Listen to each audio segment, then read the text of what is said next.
అందరికీ నమస్కారం. మనము ఈ మధ్య కాలంలో చాలా వింటూ ఉంటాం. చాలా చోట్ల మాకు మైలు తగిలిందండి. తద్వారా మేము ఏ పూజలు చేయకూడదండి, ఎక్కడికి వెళ్ళకూడదండి. మా తాలూకు వాళ్ళు, మా ఇంటి పేరటోళ్ళు ఎవరో కాలం చేశారండి. అందుకని మాకు దేవాలయానికి వెళ్ళమండి, పూజలు చేయమండి, దీపాలు వెలిగించమండి అంటుంటారు. ఒకటి చెప్తున్నాను గుర్తుపెట్టుకోండి. మనము గాలి పీల్చుకోవడానికి బ్రేక్ ఇవ్వట్ల. విరామం లేదు. మనము చూసే చూపుకి విరామం లేదు. మాట్లాడే మాటకు విరామం లేదు. వినే శబ్దానికి విరామం లేదు. గుండె చప్పుడుకు కూడా విరామం లేదు. అంటే పుట్టినటువంటి ప్రతి జీవరాశి వెళ్ళిపోతారు. కానీ వారికి చేయవలసినటువంటి కొన్ని సపర్యాలు ఉంటాయి. అవి కొద్ది రోజులు కేటాయించబడతాయి.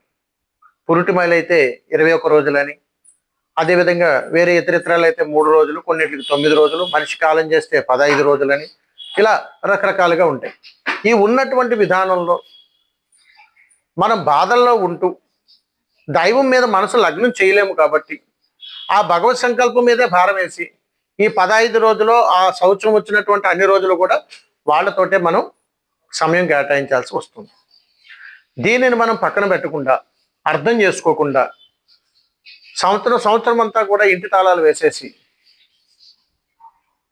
ఇంటిని, గృహాన్ని ఒక రకమైనటువంటి దుష్టశక్తుల నిలయంగా మనం మార్చేస్తుంటాం.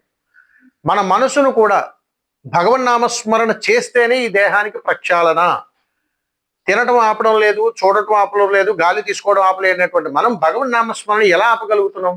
సాక్షాత్ ఈ దేహం, ఈ జీవుడు బ్రతుకుతున్నది ఆయన ద్వారానే కదా. మరి అంతటి సంకల్ప బలం తెలుసున్నటువంటి మనం ఎందుకు ఈ శౌచాలయాల పేరుతోటి, లేకపోతే ఈ ఇబ్బందుల పేరుతోటో, లేదా మైలు పేరుతోటో రకరకాల పదాలతో మనం పెట్టుకొని వీటన్నింటినీ వదిలేసేసి 6 నెలలు, 3 నెలలు, 2 నెలలు, 40 రోజులు, 50 రోజులు అని చెప్పేసి దూరంగా పెట్టి పూజ గదులకు